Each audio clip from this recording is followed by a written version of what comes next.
உயிரே 17. தன் கரங்களில் வேந்தனின் விசிட்டிங் கார்டை வைத்து அதை வருடியவாறு அமர்ந்திருந்த மலரை விடுதி காப்பாளர் இரவு உணவு உண்ண அழைத்தார். எனக்கு பசி இல்லம்மா, வேண்டாம் என மாடியில் இருந்து தனது அறையில் இருந்து கத்தினாள் மலர். ஒழுங்கா வந்து கொஞ்சமாவது சாப்பிட்டு போ, அந்த தம்பி வேற சொல்லிட்டு போனுச்சுல என விடுதி காப்பாளர் கீழ் இருந்து குரல் கொடுத்தார். இவன் இம்ச தாங்கல, இது வரேமா என்றவாறு கையில் இருந்த கார்டை ஏதோ ஒரு நோட்டினுள் திணித்துவிட்டு சாப்பிட கீழ் இறங்கினாள். ஒழுங்கா நேர நேரத்துக்கு சாப்பிட மாட்டியோ? உனக்கு ஒரு ஆள் சொல்லிட்டே இருக்கணுமோ? அம்மா சாரி, லவ் யூ என்றவாறு அவரை அணைத்துக் கொண்டாள் மலர். இப்படி ஏதாவது கோவப்பட்டா உடனே இப்படி கட்டி பிடிச்சு கொஞ்சம் ஐஸ் வச்சிரு. இன்னும் சின்ன குழந்தை மாதிரி பண்ணிட்டு இருக்க மலரு. உங்ககிட்ட கோவப்படவும் முடியல. போற வீட்லயே எல்லாரும் இப்படி இருப்பாங்கன்னு நினைக்காத என்றார் விடுதி காப்பாளர். அதெல்லாம் நான் எல்லாரையும் கரெக்ட் பண்ணிடுவேமா என கண்ணடித்து சிரிப்புடன் கூறிக்கொண்டே தனது தட்டில் சாப்பாட்டை எடுத்து சாப்பிட தொடங்கினாள் மலர். விடுதி காப்பாளருடன் கதை எழுந்து கொண்டே சிறிது அதிகமாகவே உணவு உண்டுவிட்டு தனது அறைக்கு வந்தாள். வேந்தனை மறுத்ததிலிருந்து அவன் மீது உள்ள கோபத்தில் கவிதை எழுதுவதை நிறுத்தி வைத்திருந்த மலர் அன்று மீண்டும் எழுதத் தொடங்கினாள். என்னவளே எனக்கு ஆனவளே, நித்தமும் என் நெஞ்சில் சுமந்த உன்னை எப்படி சில காலம் உன்னை தீண்ட தவறினேன். உன் மீது நான் ஊடல் கொண்டிருந்தாலும் ஓடி வந்து அணைக்கும் தாயுள்ளம் கொண்டவள் நீ. உன்னை மறக்க நினைத்த எனக்கு மறந்து போனது நீ, நான் தான் என்பதை. உன்னை வெறுக்க நினைத்த எனக்கு வெறுத்து போனது என்னை. சகி, என்னை மன்னிப்பாயா? இனி உன்னை என்னாலும் துறக்க துணிய மாட்டேன். என் வாழ்நாள் முழுமையும் உன்னை என் உணர்ச்சிகளால் கட்டியணைக்க அனுமதிப்பாயா? என் உயிரே, என் கவிதையே. கவிதையை எழுதி முடித்துவிட்டு அதற்கு ஒரு முத்தம் கொடுத்து, சாரி, அந்த டேஷ் மேல் உள்ள கோபத்துல உன்னை தூக்கி போட்ட. இனி உன்னை தனியா விட மாட்டேன் என மனதினுள் கூறியவாறு தன் கவிதை நோட்டை கட்டி அணைத்தவாறு உறங்கினாள் மலர். மறுநாள் கல்லூரியில் வகுப்பு நடந்து கொண்டிருக்கையில் தன் பின்னால் அமர்ந்திருந்த தன் நண்பன் ஆறாமுதனை மெல்ல சுரண்டினாள். அவனும் மெதுவாக முன்னால் சாய்ந்து அமர்வது போல் டெஸ்கில் கை வைத்து தன் வாயை மறைத்தவாறு மெதுவான குரலில், என்னோட பிசாசு என முணுமுணுத்தான். முதல் நாள் இரவு தான் எழுதிய கவிதையை ஒரு பேப்பரில் எழுதி அதை பேராசிரியருக்கு தெரியாமல் மெதுவாக தன் முதுகிற்கு பின்னால் இருந்த ஆறாமுதனின் டேபிளில் வைத்தாள் மலர். ஆறாமுதனும் பாடம் நடத்தி கொண்டிருக்கும் பேராசிரியருக்கு தெரியாமல் பாடத்தை கவனிப்பது போல் நடித்துக் கொண்டு மெதுவாக அப்பேப்பரை பிரித்து அதில் உட்கற்றை வாசித்து அதன் பக்கத்திலேயே, நீ கவிதைலாம் எழுதுவியா லூசு என கிறக்கி மீண்டும் அப்பேப்பரை மலரின் முதுகில் உரசுமாறு வைத்தான். மீண்டும் திருட்டுத்தனமாக அப்பேப்பரை எடுத்து படித்தவள் இதழுக்குள் புன்னகைத்துக் கொண்டாள். எக்ஸ்கியூஸ் மீ மேம் என்றவாறு எழுந்து நின்றாள் மலர். எஸ் என பேராசிரியர் மலரை பார்க்க, வாட்டர் மேம் என மலர் கூறினாள். ஓகே என கூறிவிட்டு பேராசிரியர் தனது பாடத்தை தொடர ஆறாமுதனுக்கு கண்ணை காட்டிவிட்டு வகுப்பை விட்டு வெளியேறினாள் மலர். மலர் வெளியேறிய சிறிது நேரத்தில் ஆறாமுதனும் தொடர்ந்து வகுப்பை விட்டு வெளியே வந்தான். வெளியே மலரை காணாமல் தேடியவன் அவள் கேன்டீனில் நின்று கொண்டிருப்பதை பார்த்துவிட்டு அங்கு சென்றான். 2 சமோசாவை நன்றாக அமுக்கிக் கொண்டிருந்த மலர் ஆறாமுதனை கண்டதும், ஐயோ பிசாசு என்றவாறு அவனுக்கு முதுகு காட்டி திரும்பி நின்று 2 சமோசாவையும் முழுதாக சாப்பிட்டு விட்டே ஆறாமுதனை திரும்பி பார்த்தாள். ஏ திருட்டுக்குட்டி, இப்ப நீ முழுங்கின சமோசாவுக்கு காசு வச்சிருக்கே எருமை என்றான் ஆறாமுதன். நான் இப்ப காசோட கேன்டீன் வந்திருக்கேன், நீ தான் கொடுக்கணும். எனக்கு கொடுக்காம நீ முழுங்குவ, அதுக்கு நான் காசு கொடுக்கணுமா? போடி முடியாது. இப்ப என்ன, உனக்கு சமோசா என்ன வேணும்? ஆனா இன்னும் 2 சமோசா என்று கூறிவிட்டு அதில் ஒன்றை தான் எடுத்துக்கொண்டு ஒன்றை மட்டும் ஆறாமுதனுக்கு கொடுத்தாள். இதுல மட்டும் நல்ல விவரமா ரெடி. சரி, நீ எப்ப இருந்து கவிதை எழுதுவ? அதுல சின்ன வயசுல இருந்து எழுதுவாரா என சமோசாவை நன்றாக அமுக்கிக் கொண்டே பேசினாள். நல்லா எழுதுற பக்கி, இன்னும் லைட்டா கொஞ்சம் ஸ்டைல மாத்தி எழுதுனா சூப்பரா இருக்கும்ல. அது இருக்கட்டும். நாம 2 பேரும் லவ் பண்றோம்னு இந்த காலேஜ் ஃபுல்லா ஒரே பேச்சா இருக்கே. பேசினா பேசிட்டு போட்டு மலரு. அடுத்தவங்களுக்காக பார்த்தா நாம நம்மளோட வாழ்க்கையை வாழ முடியாது. எனக்கு கூட பிறந்த பொண்ணுங்க யாரும் இல்ல. என்னைய பொறுத்த வரைக்கும் நீ என் வீட்டு பொண்ணு. நீ என் கூட பிறந்திருந்தா என்னென்ன செய்வனோ அதெல்லாம் நான் உனக்கு செய்வேன். உன் கல்யாணத்துக்கு நீ அழைச்சாலும் அழைக்கலனாலும் கண்டிப்பா நான் வந்து என்னால முடிஞ்ச சீரை உனக்கு செய்வேன். உன் குழந்தைக்கு மாம சீர் வரைக்கும் நான் தான் செய்வேன். கண்டவன் பேசுறதெல்லாம் உன் மனசுல ஏத்திக்காத, சரியா? மலரின் உள்ளம் நிகழ்ந்தாலும் அதை வெளியில் காட்டாமல், என் கல்யாணத்துக்கு எத்தனை சவரன் போடுவேன் என்ன சிரிப்புடன் கேட்டாள். என்னால முடிஞ்சதை செய்ய வேண்டிய அரக்கு இருக்கு. எஸ்கேப் ஆகுறல, அது போகட்டும். என்ன என்னை நீ இவ்வளவு பாசமா பாத்துக்கிற? ஏன்னா நீ என்னோட குழந்தை மாதிரி. அடம் பிடிக்கிறப்ப, சாப்பிடுறப்ப, என்னை வம்பிழுக்கிறப்ப, தப்பு பண்ணிட்டு முழிக்கிறப்ப நீ சரியான குழந்தை பக்கி. அப்ப நான் பேபி யாரா? ஆமா, ஆனா என்னை சரியா கைட் பண்றப்ப நீ என்னோட அப்பா மாதிரி. அப்ப நீ எனக்கு பேபி, நான் உனக்கு பேபி. கூட பிறந்தவங்கிற பேபிங்கிற ஒன்னும் புரியலப்பா என சிரித்தாள் மலர். ஒண்ணுமே புரிய வேண்டாம், வா கிளாஸ்க்கு போலாம் என மலரின் கைப்பற்றி அவளுடன் வகுப்பை நோக்கி நடந்தான் ஆறாமுதன். அடுத்த நாள் காலை மலர் எழும்போதே அடி வயிற்றில் வலி ஏற்பட, போச்சுடா, பீரியட்ஸ் ஆயிட்டும் போல, இந்த வயிற்று வலியை வேற தாங்கணுமே என புலம்பியவாறு தலைக்கு குளித்துவிட்டு வழக்கம் போல் தனது புத்தகங்களை எடுத்துக்கொண்டு கல்லூரிக்கு புறப்பட்டு சென்றாள். அவள் அன்று எடுத்துச் சென்ற ஒரு புத்தகத்தினுள் வேந்தனின் விசிட்டிங் கார்டு சிக்கிக் கொண்டிருந்தது. அதை அறியாமல் அதையும் கல்லூரிக்கு எடுத்துச் சென்றாள். கல்லூரி வந்த பின் மலருக்கு வயிறு அதிகமாக வலிக்க ஆரம்பிக்க வகுப்பை விட்டு வெளியே வந்து தனியாக மரத்தடியில் அமர்ந்தாள். மலரை தேடி வந்த ஆறாமுதன் அழும் நிலையில் தனியாக அமர்ந்திருந்த மலரை கண்டு பதறி, என்னாச்சு லூசே என்றவாறு வந்தான். வயிறு வலிக்குதாரா என வலி தாங்க முடியாமல் கண்ணீர் சிந்தினாள் மலர். அப்படி என்னத்திரி மூழ்கி தொலைச்ச? நொறுக்கு தீனி நிறைய சாப்பிடான்னு சொன்னா கேக்குறியா? நீ திங்கிற நொறுக்கு தீனி அளவுக்கு சாப்பிட்டா ஐயோ அப்புறம் எப்படி தெம்பு வந்திருக்கோம்? கண்டதை தின்னுட்டு வயிறு வலிக்குதுன்னு அழுகுற? மாதாந்திர வலிக்கே உரிய எரிச்சலில் புரியாமல் பேசிய ஆறாமுதனை இழுத்து அரைந்த மலர், விஷயம் என்னன்னு தெளிவா தெரியாம திட்டாத, கொலகாரி ஆயிடுவேன். கண்டதை திங்கிறவளடா நானு, வாய் இருக்கட்டும், ஓவரா பேசாத, உரைச்சு போடுவேன் என கோபமாக பேசினாள் மலர். அதான் அரைஞ்சிட்டிய, அப்புறம் என்ன? சரி, உனக்கே வயிறு வலிக்குது என வலித்த தன் கன்னத்தை தடவியவாறு கேட்டான் ஆறாமுதன். பீரியட்ஸ் ஆரா? பீரியட்ஸா? இப்ப நமக்கு என்ன பீரியட்னு கேக்குறியா? இப்ப நமக்கு அல்ஜிப்ராடி பக்கி. உனக்கு ஏன் வயிறு வலிக்குதுன்னு முதல்ல சொல்லு, அப்புறமே படிக்கலாம். ஒரு நாள் கிளாஸ் கட் பண்ணா ஒன்னும் ஆகாது என ஆறாமுதன் கூறி முடிக்கும் முன்னே மற்றொரு அறை அவன் கன்னத்தில் விழுந்தது. புரியாம பேசாத வரோ என கோபத்திலும் வழியிலும் பல்லை கடித்தாள் மலர். அப்ப புரியுற மாதிரி சொல்லுடி நீ என இரு கன்னத்தையும் தன் கையை வைத்து பாதுகாத்தவாறு பேசினான் ஆறாமுதன். டேட்டுடா, இன்னைக்கு டேட் 26. இப்ப எதுக்கடி டேட் எல்லாம் கேக்குற? கேட்ட கேள்விக்கு பதில் சொல்லாம சம்பந்தமே இல்லாம பேசிட்டு இருக்க ஆறாமுதன் கூறியதில் மீண்டும் கோபமான மலர் பல்லை கடித்துக் கொண்டு அறையில் கிடந்த கல்லை அடிக்க எடுத்தாள் மலர். பிளீஸ் டி, தெளிவா சொல்லு. நீ பயாலஜில படிச்சிருப்பியே மாதாந்திர வழின்னு, அது? ஓ அதுவா? அதெல்லாம் இங்க நடத்துனாங்க, அத பத்தி தெரியறதுக்கு. சரி, அதுக்கு வயிறு வலிக்குமா? ஆமா, வலிக்கும்னு தெரிஞ்சு ஏன்டி காலேஜுக்கு வந்த? லீவ் போட்டு ஹாஸ்டல்ல இருந்துட்டு ரெஸ்ட் எடுக்கலாம்ல. ஏதோ ஒரு ஆர்வத்துல வந்துட்டேட்டா, என்னை ஹாஸ்டல்ல கொண்டு போய் விடுறியா? சரி வா, லீவ் நான் சொல்லிக்கிறேன் என்றவாறு பைக்கில் மலரை ஹாஸ்டலில் சேர்த்தான் ஆறாமுதன். ஏதாவது வாங்கி தரணுமா லூசு என தயக்கத்துடன் ஆறாமுதன் கேட்க, இல்ல வேண்டாம், நீ கிளாஸ்க்கு போ, என் புக்ஸ் எல்லாம் இருக்கு, நீ வீட்டுக்கு எடுத்துட்டு போயிட்டு நாளை காலேஜ் கொண்டு வந்துரு. சரிடி, நல்லா ரெஸ்ட் எடு என மலரை உள்ளே அனுப்பிவிட்டு திரும்ப கல்லூரிக்கு புறப்பட்டு சென்றார் ஆறாமுதன். வயிறு வலியுடன் கஷ்டப்பட்டு மாடு ஏறி தனது அறைக்கு வந்த மலர் சிறிது தண்ணீர் அருந்துவிட்டு படுத்தாள். சிறிது நேரத்தில் அருந்திய தண்ணீரும் வாந்தியாய் வெளிவர அறையில் இருந்து வெளிவந்து மாடியில் இருந்த பாத்ரூமில் சென்று வாத்தி எடுத்துவிட்டு அறையை நோக்கி திரும்பினாள் மலர். அனைவரும் கல்லூரிக்கு சென்றிருக்க ஹாஸ்டலில் யாரும் இல்லாமல் அமைதியாக இருந்தது.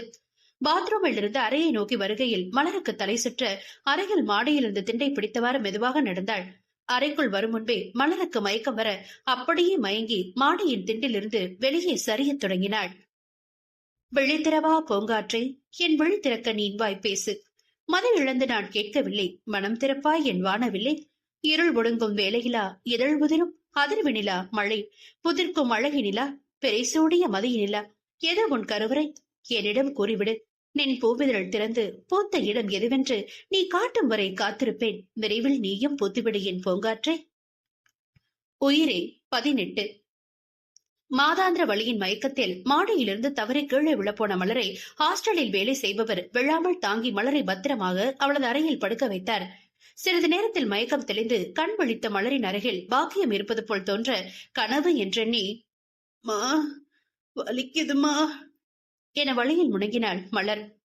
கண்குட்டி என பாசத்துடன் அழைத்தார் பாக்கியம். அப்ப கனவு இல்லையா என்றெண்ணி திடுக்கிட்டு எழுந்தாள் மலர். நிஜத்திலேயே தன் தாய் தனது அருகில் இருக்க, அம்மா என கண் கணங்கினாள். மயங்கி கீழே விழுந்துட்டியா மலரு என மலரின் அருகில் இருந்தபடி தலையை தடவினார் பாக்கியம். அதுக்குள்ளே நீங்க எப்படிமா வந்தீங்க? அதுக்குள்ளேயுமா? சாயந்தரம் ஆயிடுச்சு மலரு. என்னது என மணியை பார்க்க மணி 3:30 ஆகியிருந்தது. இவ்வளவு நேரமா நான் மயங்கியா இருந்தேன் என்றாள் மலர். சரி, சுடிதார மாட்டிக்கிட்டு வா, ஹாஸ்பிட்டல் போயிட்டு அப்படியே வீட்டுக்கு போகலாம், கீழே அப்பா நிக்கிறாரு. மெதுவாக தட்டு தடுமாறி எழுந்தவள் உடை மாற்றிவிட்டு தனது தாயுடன் வீட்டிற்கு கிளம்பினாள். அறையை விட்டு கீழ் இறங்கி வந்ததும் விடுதி காப்பாளர், வாட்ச்மேன் என அனைவரும் மலரின் நலம் விசாரிக்க அனைவருக்கும் ஒரு பொதுவான புன்னகையே பதிலாக அளித்து தனது தாய் தந்தையுடன் வீட்டிற்கு புறப்பட்டாள் மலர். வயிறு வலி சற்று குறைந்திருக்க பேருந்தில் தாயின் மடியில் படுத்து உறங்கியவாறே பயணித்தாள். வீட்டிற்கு செல்லும் முன் வழியில் மலரை மருத்துவமனைக்கு அழைத்து சென்றனர் ஈஸ்வரனும் பாக்கியமும். மலரை பரிசோதித்த மருத்துவர், உடம்புல சத்தே இல்ல, நல்லா நிறைய சாப்பிடுங்க, வேற ஒன்னும் பிரச்சனை இல்ல சார் என்றார். இல்ல டாக்டர், இந்த மாதிரி நேரத்துல ரொம்ப சோர்ந்து போயிடுறா, தண்ணி கூட குடிக்க மாட்டேங்கிறா, அப்படியே குடிச்சாலும் வாந்தி எடுத்து மயங்கி விழுந்துடுறா, வழியில துடிச்சு போயிடுறா, உடம்புல எதுவும் பிரச்சனை இல்லல்ல? உங்களுக்கு இதே மாதிரிதான் கல்யாணத்துக்கு முன்னாடி வலிக்குமா என டாக்டர் பாக்கியத்தை பார்த்து கேட்டார்.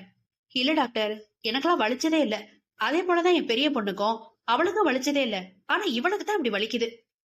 செக் பண்ணதுல உடம்புல எந்த பிரச்சனையும் இல்ல, வழக்கமா அம்மாவுக்கு எப்படியோ அப்படித்தான் பொண்ணுக்கு வரும், ஒன்னும் பிரச்சனை இல்ல, நல்ல சத்தான சாப்பாடா சாப்பிட சொல்லுங்க, போக போக சரியாயிரும். டாக்டரிடமிருந்து விடைபெற்று வெளியே வந்து வீட்டிற்கு செல்ல பேருந்து நிலையத்திற்கு வரும் வழியில் ஒரு வக்கீல் ஆபீஸை மலர் யதார்த்தமாக பார்க்க அந்த வக்கீலின் பெயரை படித்ததும், இவர்கிட்டதான அந்த வக்கீல் வண்டுமுருகன் ஜூனியரா ஒர்க் பண்றேன்னு சொன்னாங்க என நினைத்து புன்னகைத்தாள் மலர். அந்த கட்டிடத்தின் சுற்றி உள்ள இடத்தை நன்கு ஆராய்ந்து பார்த்தாள். ஓரிரண்டு ஜவுளி கடைகளும் இன்னும் பிற கடைகளும் சுற்றி இருக்க, ட்ரெஸ் எடுத்துட வேண்டியதா என மனதில் நினைத்து சிரித்துக் கொண்டாள் மலர். ஒரு வழியாக தாய் தந்தையருடன் மலர் வீடு வந்து சேர இரவாகிவிட்டது. வீட்டிற்கு வந்ததும் ஆறாமுதனை போனில் அழைத்து விஷயத்தை கூறினாள் மலர். அடிப்பாவி, மாடியிலிருந்து கீழே விழுந்திருந்தா என்ன ஆகுறதுரி? என்ன ஆகும், நான் செத்திருப்பேன் என சிரித்தபடி கூறினாள் மலர். சிறப்பால் அடிப்பேன், வாயில் அடிச்சுக்க முதல்ல, பேச்ச பாரு. அட, 6லயும் சாவு 100லயும் சாவு, இதுக்கெல்லாமே பயந்துட்டு இருக்கலாமாரா? உன்னை கொன்று வேண்டே. இந்த பழமொழி நீ ஏதாவது சாதிக்க நினைக்கிறப்ப உனக்கு ஆபத்து வந்தா என்ன நடந்தாலும் நடக்கட்டும்னு உன்னோட செயலை தொடர்ந்து செய்யறதுக்காக சொல்றது. எதுக்கு போய் எதை சொல்ற பாரு, அறிவு கட்டவன். பல்ல கட்டாத நாயே, பல்ல உடைச்சிருவேன். ஒரு உடம்பு சரியில்லாத பிள்ளை இப்படி யாராவது திட்டுவாங்களாடா? நீ சோகம். அது நீ நடந்துக்கிறதுல இருக்கு. சரி, இப்ப வயிறு வலி எப்படி இருக்கு? பரவாயில்லாரா, லைட்டா சாப்பிட்டேன். விளையாட்டுத்தனமா இருக்காத மலரு, ஒரு நேரத்தை போல எல்லா நேரமும் இருக்காது. அந்த அக்கா மட்டும் உன்னை பிடிக்கலன்னா என்ன ஆகுறது? நீ ஒரே அடியா செத்து தொலைஞ்சாலும் பரவாயில்லன்னு ஒரு 10 நாள் அழுதுட்டு பேசாம இருக்கலாம். மண்டையில அடிபட்டு கை கால் உடைஞ்சு இழுத்துட்டு கிடந்தனா யாரும் நீ பாக்குறது? அவனுக்கு இங்க 1000 வேலை இருக்கு, உன்னையில யார் பார்த்து சீரழியுது? அடப்பாவி, நண்பனாடா நீ? துரோகி, கிரீன் துரோகி. அப்ப நான் செத்தா 10 நாள் அழுதுட்டு மறந்துடுவல? உன்னை மாதிரி ஒழுங்கா சாப்பிடாம உடம்ப கெடுத்துக்கு வேணும்னே சீக்க இழுத்துக்கிற பக்கியெல்லாம் 10 நாள் நினைச்சு அழுகுறதே பெரிய விஷயம். அடப்பாவி, ஒழுங்கா சாப்பிடு, நல்லா ரெஸ்ட் எடுத்துட்டு நாளை கழிச்சு காலேஜுக்கு வர, சரியா? நல்லா தூங்கு. குட் நைட் பேபிமா. சரிடா பேயே என சிரித்தபடி மலர் போனை அணைத்துவிட்டு படுக்கையில் விழுந்தாள். வேந்தனின் விசிட்டிங் கார்டில் இருந்து எடுத்த அவனின் போன் நம்பரை வக்கீல் வண்டுமுருகன் என தனது போனில் பதிவு செய்து வைத்திருப்பதை சிரிப்புடன் பார்த்தாள் மலர். ஐ ஹேட் யூ இடியட். என்னை எவ்வளவு நீ அழ வச்சிருக்க தெரியுமா? ஒரு நாள் எல்லாத்துக்கும் மொத்தமா சேர்த்து வச்சு சண்டை போடுறேன். இந்த மலர் கோபப்பட்டு சண்டை போட்டா எப்படி இருக்கும்னு அப்ப காமிக்கிறேன் உனக்கு.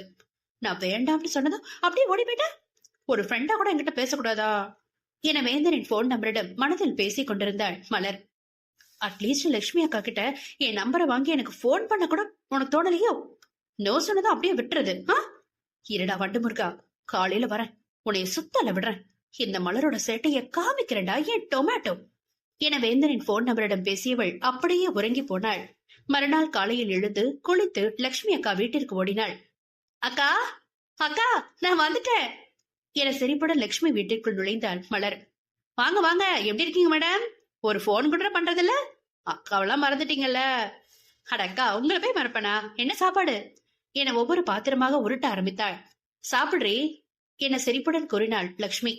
வேஸ்ட் வேஸ்ட், அதே சோறு அதே புளிக்குழம்பு, வேஸ்ட் வேஸ்ட் என ஒவ்வொரு பாத்திரமாக திறந்து பார்த்து கூறியவள், ஹாய், உருளைக்கிழங்கு பொரியல் என உருளைக்கிழங்கு பொரியலை மட்டும் மொத்தமாக எடுத்து சாப்பிட தொடங்கினாள். எருமை எருமை, சோறு சாப்பிடுறே. வேண்டக்கா, நம்ம லைப்ரரி சார் எப்படி இருக்காரு? நம்ம லைப்ரரி எப்படி இருக்கு? புது புக்லாம் வந்திருக்கா என உருளைக்கிழங்கு பொரியலை சாப்பிட்டுக் கொண்டே கேட்டாள் மலர். சார் நல்லா இருக்காரு, லைப்ரரி எல்லாம் அப்படியேதான் இருக்கு, ஆனா ஒரு ஆள் தான் சரியில்லை. யாருக்காது என பதில் தெரிந்தும் கேட்டாள் மலர். வக்கீல தான், இப்பெல்லாம் முன்னாடி மாதிரி நூலகத்துக்கு வர்றதில்ல, வர்றப்பெல்லாம் உன்னைய பத்திதான் கேள்வி, மலர் எப்படி இருக்கான்னு பாவமா கேக்கும். ஓ, என் போன் நம்பர் உங்களுக்கு தெரியுமா? நீதான் உன்னை பத்தி எதுவும் சொல்லக்கூடாதுன்னு சொல்லிட்டியே, அதான் நான் எதுவும் சொல்லல. பாவண்டி வக்கீலு. அதுக்கு நான் என்ன பண்றது? சரி, உங்க போனை கொடுங்க. புது போன்லாம் வாங்கியிருக்கீங்க போல. ஆமா, எங்க புது போனை பாருங்க மேடம், ஜியோ சிம். இந்த நம்பர் வண்டமுருகனுக்கு தெரியுமாக்கா? இல்ல, இந்த நம்பர் வக்கீலுக்கு தெரியாது. அப்ப சூப்பர் என்றவாறு லட்சுமி அக்காவின் வாட்ஸ்அப் டிபியில் சேலை கட்டி எடுத்த தனது போட்டோவை வைத்துவிட்டு லட்சுமி அக்காவின் நம்பரில் இருந்து வேந்தனின் நம்பருக்கு ஹாய் என மெசேஜ் அனுப்பினாள் மலர். என்ன மலர் பண்ற? அது நீ நினைச்சுக்க போதுரி. நினைக்கட்டும், அதுக்கு தானே அனுப்புன என சிரித்தாள் அவள். அடிப்பாவி, வேந்த பாவண்டி, உன் சேட்டை அதுக்கிட்ட காமிக்காத. அட விடுங்கக்கா, நம்ம வக்கீல் தானே, விளையாடி பார்ப்போம். அப்புறம் முக்கியமான விஷயம், இந்த மெசேஜ் அனுப்புனது நீங்க தான், சரியா? என்னவோ பண்ற. அதெல்லாம் ஒண்ணும் இல்லக்கா, லைட்டா விளையாடி பார்ப்போம். மறக்காம என்ன ரிப்ளை வந்துட்டு சொல்லுங்கக்கா. டாடா, நான் வீட்டுக்கு கிளம்புறேன் என சிரிப்புடன் லட்சுமி அக்காவிடம் விடைபெற்று வீட்டிற்கு கிளம்பினாள் மலர். தனது வேலைகளை முடித்துவிட்டு இரவு தனது போனிற்கு வந்த மெசேஜை பார்த்த வேந்தன் புது நம்பராக இருந்து டிபியில் மலரின் புகைப்படத்தை பார்த்தவன் மலர்தான் என மகிழ்ச்சியுடன் எண்ணி இரவு நேரத்தை கூட பார்க்காமல் அந்த நம்பருக்கு அழைப்பு விடுத்தான் வேந்தன். பூக்களின் புன்னகைகளை உனக்காக என் இதயத்தில் பூட்டி வைத்தேன். அதை பார்க்கலாய் கவிதையாக்க கனநேரம் நான் திறந்து வைத்தேன். உன் புன்னகை தொலைந்து போனதடி, பூவிதழ்களை நான் தேடுகிறேன். வாடிய மனங்களின் வண்ணங்களாய் உன்னுள் ஊற்றி வைத்தேன். ஊற்றி வைத்த வண்ணங்களால் தேற்றிடுவாய் என் மனதை. போட்டி வைத்த மனம் திறந்து உனக்கு பூஜை செய்ய காத்திருக்கிறேன். என் கற்பனையில் உன்னுடன் நடைப்பையிலும் உதிர்ந்த மலரின் இதழ்களிலும் என் உயிரை நான் ஊற்றி வைத்தேன். விளக்கை நாடும் வெட்டில் பூச்சியாய் உன்னை நானும் தேடி தொலைகிறேன். விரைவில் வந்து விடுடி, உயிர் தொலையும்.